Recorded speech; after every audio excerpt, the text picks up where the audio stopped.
I hope you were not expecting part two of that cross-stitching video just because cross-stitching is taking a while and I feel like it won't be coming out anytime soon. So until then, I hope this will quench your thirst for content. So let's get into it. Have you guys ever sort of just like wondered what to draw because you're like, I've drawn my OC 100 times and I need to make something a bit different so then I'm not just trapped and blinded by only drawing that OC? And then you wonder to yourself, what do I draw then? Because that's all I could think of. I might have some sort of a solution for you, especially if you like drawing characters. Let's get into it. So, one thing that I typically like to do as like something to either find inspiration, a little exercise, a little bit of a challenge, is to go somewhere and pick a reference photo that isn't a person. So, for example, in my Pinterest board, you'll see a lot of like cakes, still lives, food, weird clay things. And I'll just go through here and I'll look for something just to turn into a character or make a character inspired by it or draw a scene inspired by it, something along those lines. And in saying that, I found this picture here. Now I know that there are like some things going on about people not liking Pinterest anymore and whatnot. I get it, but also like,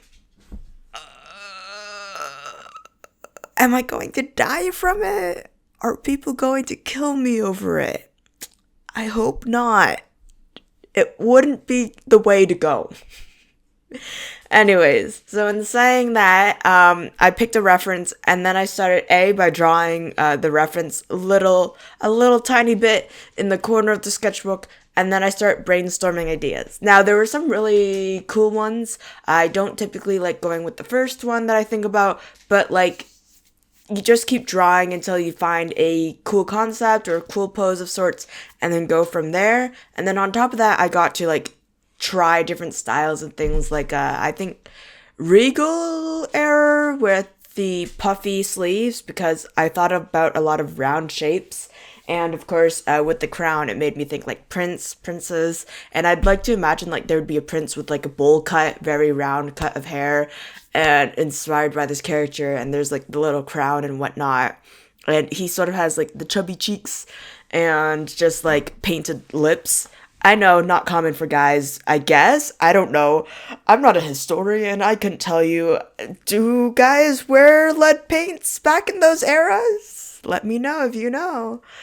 But anyways, so that was like a pretty cool thought to have, just like this prince, and maybe he has like this weird blob pet of sorts.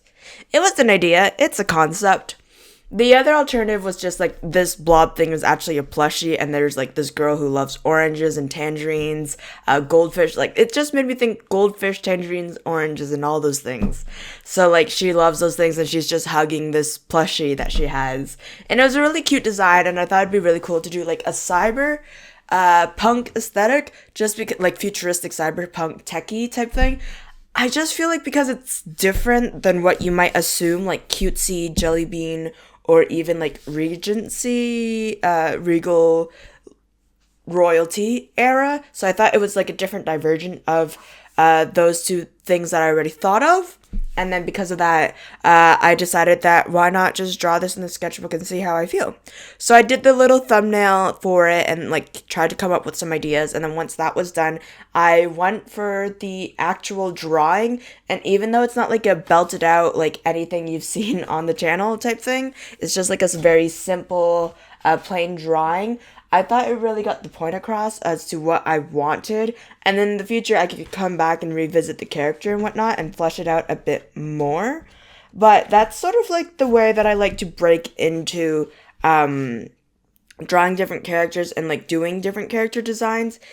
Hi, yeah. So future me coming, just saying that I actually did redo the piece itself and like try something a little different. This is the result of that, and yeah, can't really complain about it. Pros and cons, but seeing how this was like a quick exercise type thing and it shouldn't have taken too long to sort of get into the mood of drawing something further in the session, can't complain. It's just like these little challenges of pick something from Pinterest and then draw either a character or scene, something inspired by this picture.